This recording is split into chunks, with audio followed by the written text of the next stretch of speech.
C'est une rencontre qui suscite un espoir de réconciliation en Côte d'Ivoire. Laurent Gbagbo et Alassane Ouattara se sont retrouvés pour la première fois depuis 10 ans, depuis la présidentielle qui les opposait et qui avait été suivie de violences ayant fait plus de 3000 morts.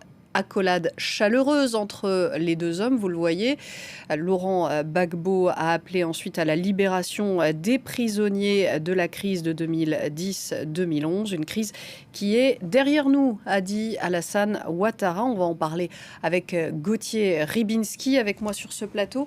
Gauthier, bonsoir. Bonsoir André. Avec cette accolade, avec cette image évidemment reprise partout ce soir, les rivaux d'hier ont voulu faire passer un message de réconciliation. Bien évidemment, d'autant que c'est une exigence tout à fait naturelle et légitime des Ivoiriens. Vous avez rappelé les morts de la période 2010-2011.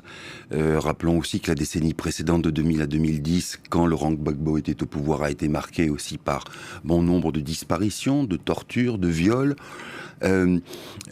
Rappelons aussi que ce concept qu'avait élaboré Henri Konan Bédier, celui de l'ivoirité, qui était un poison discriminant et racialiste ou raciste au sein de la société ivoirienne, n'y a pas été étranger, que ce concept a été repris par Laurent Gbagbo. Tout ça fait une double décennie très très très lourde. Et le message de réconciliation, bien sûr, il est là parce que il est évident que pour des Ivoiriens qui ont souffert et qui sont encore dans l'incertitude en ce qui concerne les auteurs ou ceux qui ont commandité les massacres dont vous avez parlé, les exactions dont vous avez parlé, puisque Laurent Gbagbo et son acolyte Charles Blé Goudé en ont été blanchis par la Cour pénale internationale. Donc à partir de là, il faut bien se dire qui a été derrière ces massacres. Et donc la concorde, la réconciliation, elle est nécessaire, bien évidemment, et d'ailleurs, quiconque en Côte d'Ivoire aujourd'hui s'aventurerait à se présenter comme étant hostile à cette réconciliation pour X raisons, serait politiquement en très grande difficulté. Pour autant, une réconciliation, comme disait l'autre, ça ne se commande pas.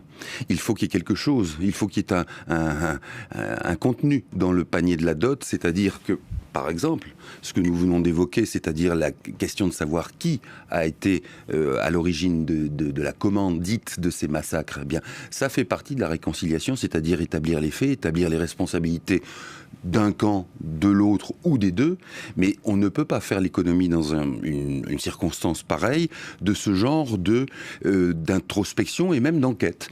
Donc vous voyez bien que la réconciliation, si vous voulez, si elle reste à l'échelon d'un effet d'affichage, fût-il vertueux, ne sera pas suivie d'effets, et d'ailleurs c'est le premier qui sera accusé de battre en brèche cette volonté de réconciliation sera celui qui justifiera ou au travers lequel on justifiera une reprise des hostilités.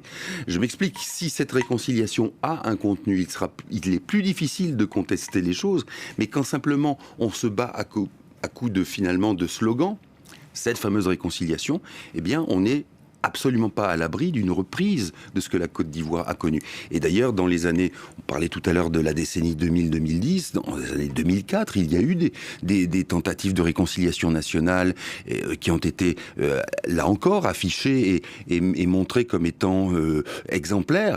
Elles n'ont pas tenu parce qu'elles ne dépassaient pas justement le stade de la bonne volonté politique. On en est là. Tant mieux, acceptons-en l'augure des images que nous voyons, de ce qu'elles signifient, mais ça n'est pas une garantie absolue. Rapidement, Gauthier, est-ce qu'on risque de revoir les deux hommes face à face dans une présidentielle ? Alors, vous avez raison d'employer le verbe risquer, parce que, si vous voulez, la question qui se pose pour une réconciliation aussi, c'est tout simplement de voir qu'à l'intérieur de chaque parti, de chaque tendance politique, il y a un véritable programme.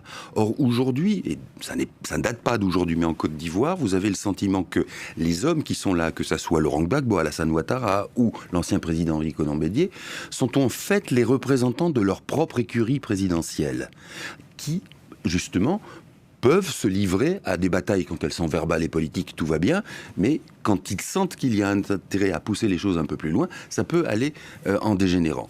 Donc, tant qu'il n'y a pas, si vous voulez, une différence programmatique entre les hommes, au fond, cette réconciliation n'est pas possible parce qu'on misera tantôt sur l'un, tantôt sur l'autre, au regard de ce qu'il peut dire momentanément, et non pas au regard de ce qu'il a à proposer pour une société qui demande maintenant à dépasser non seulement la faille politique qui a été celle qu'elle a connue, mais aussi à dépasser toutes les raisons, par exemple sociales et économiques, qui ont conduit la Côte d'Ivoire dans les années 2000-2010 à une impasse qui a favorisé aussi les affrontements. Donc vous voyez qu'il y a du travail, et ça n'est pas simplement par une accolade ou par des bonnes intentions, eh bien qu'on fait même pas la moitié du chemin, en l'occurrence un petit bout de chemin, oui. Merci beaucoup, Gauthier Rybinski.